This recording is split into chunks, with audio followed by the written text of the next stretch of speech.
What's happening? Welcome. Appreciate the person on that play button. Shout out to everybody who had them been around for the New Year's party, the Christmas party, the New Year's party, and all that fly stuff right there. But some got to always happen out here. A lot of lives will have to be lost. A lot of lives will have to be lost when it comes down to New Year's and or Christmas and, these big holidays. And we have an incident that happened in Virginia Beach. We have a young player. I think he's 19. Who was at a house party.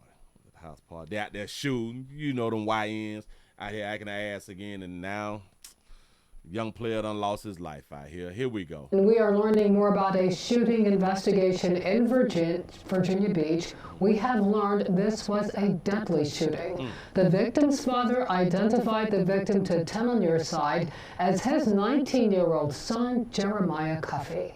Police say they were called to a home on Fraser Lane around 12:30 this morning. This is in the Salem Lakes neighborhood.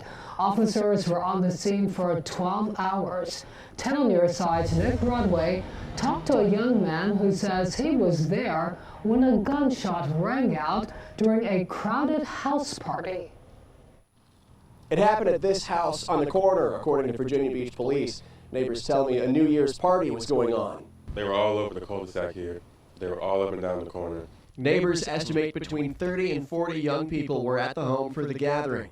Then, 2 people got into a physical fight. When the fight broke out, everybody just surrounded you. Tyree Johnson was a close friend to 19-year-old Jeremiah Cuffey, one of the men in the scuffle.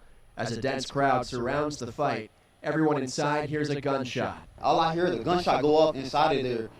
My initial thought is running. You just heard a gunshot. I didn't even make it that far after I heard that I'm hit. I heard that voice and I knew who it was. I'm like, that's my homeboy. He's saying I'm hit. So after that, the blood start coming out. I'm also crying at the same time because it's just a lot of emotions going through me. Like, I really grew up with him. Wasn't really nothing I could do but sit there and hold his hand and look in his eyes and tell him, like, bro, you're going to be okay. Johnson tells me Cuffey was shot in the back. He said first responders took a little while to show up. Johnson followed the ambulance to the hospital. They all later found out Cuffey was pronounced dead. He was one of the most genuine people you would ever meet in your life, bro. Like, one of the most genuine. He always called up, even if you didn't call him, he was going to call you and check up on you. Like, if you was close with Jeremiah, he always had a smile on his face, never worried, always worked hard, paid his bills, did what he had to do as a grown man. So for the fact that his life got ended short like this, please stay away from the gun violence. Young kids, please stay away from the guns. Like, it's not worth your life. We're still working to learn more from police. So far, all they've said is this is an active investigation about a reported gunshot wound. Family members put up a GoFundMe to help with funeral expenses. We'll have a link to that on our website, wavy.com. In Virginia Beach, Nick Broadway. Got to be more careful. We ain't got nobody point the finger at. We don't even know who to charge. We don't know what to do out here in these streets. It be sad. It really do be sad that a lot of people we're just not gonna make it. Everybody ain't supposed to make it, which is understandable. But we still have this thing of it's sad. Life loss is sad. Although if we is born, we is going to lose our lives. But anyway, they said that they had to go fund me. Let me, cause I dog it. I'm trying to. Oh, all right. Bam, I got it right here.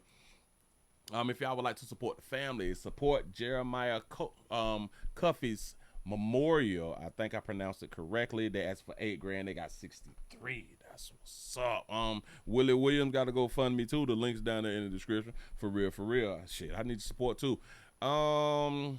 This is say on New Year's Day, our family suffered an unimaginable loss. My son, Jeremiah Cuffey, lost his life due to senseless gun violence. Jeremiah was a student. He was a student athlete who attended Green High School and later Lansdowne High School, where he graduated in 2024. He was driven, hardworking, and had recently began pursuing a career in the workforce focused on building a future for himself. Jeremiah was deeply loved by his family, friends, and the community. He was known for his humility, kind heart, and quiet strength. I guess, quiet strength. He leaves behind his father, Darrell L. Cuffy, his mother, Destiny Green, and 5 brothers, all of whom are devastated by this loss. We are asking for support during this incredible, difficult time to help our family with funeral expenses and related costs, and to allow us the space to grieve without added financial burden. Any contribution, share, or prayer is greatly appreciated. Thank you for honoring Jeremiah's life and memory. Haven't I been trying to tell y'all for the longest? We can grieve better. You can grieve better when the check is in the mail. People thought that I was being funny. Oh my God, Willie, you're so funny when you say it like that. The hell no, when the check is in the mail, that means you do not have to rush back to work. You don't have to stress about paying stuff. You can actually be off work as long as your work allows you to be off work, and or you can also take the family leave of absence. But taking the family leave of absence short term, I don't think that they pay you for that. Depends on how you got your benefits set up on your job. But you can always take a family leave of absence. The reason that we can't take the family leaves of absence because we ain't got no damn money. And that cuts our grieving short. Why? Because we got to go back to damn work and make ends meet again. But if you got that check in the mail, 50,000, 100,000, 150,000, 200,000, 250,000, you can really, really rest your nerves and grieve. This is a problem. This is a problem that I would say that the majority of people have. We don't have no damn life insurance. Life insurance is very cheap. It is very, very cheap. We blow the cost of life insurance on BS damn near every day or every other day, when the payment for life insurance is once a month. We blow that shit on the weekend. Hell, a lot of y'all blow it Monday, Wednesday, Friday, Saturday, and Sunday. So it's really no excuse. It's no excuse, but our only problem is we don't believe that we gonna die, and we don't believe that our children or close family is going to die. So we do not set this thing up. And this is a way for us to really, really come up through life insurance. I know that y'all don't want to make, you don't want to turn your family members into what is the opposite of a liability? An asset. Yeah. You don't want to turn your family members into assets. And I say, then use a failure.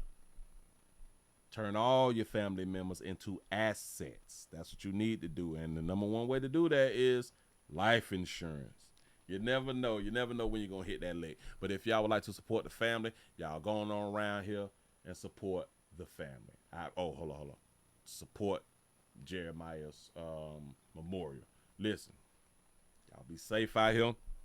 Hell, you should not let your children go outside. Hell, you shouldn't go outside without life insurance. But you ain't got to believe me. Keep doing what you're doing. Appreciate y'all for rocking. I'm out of here, man.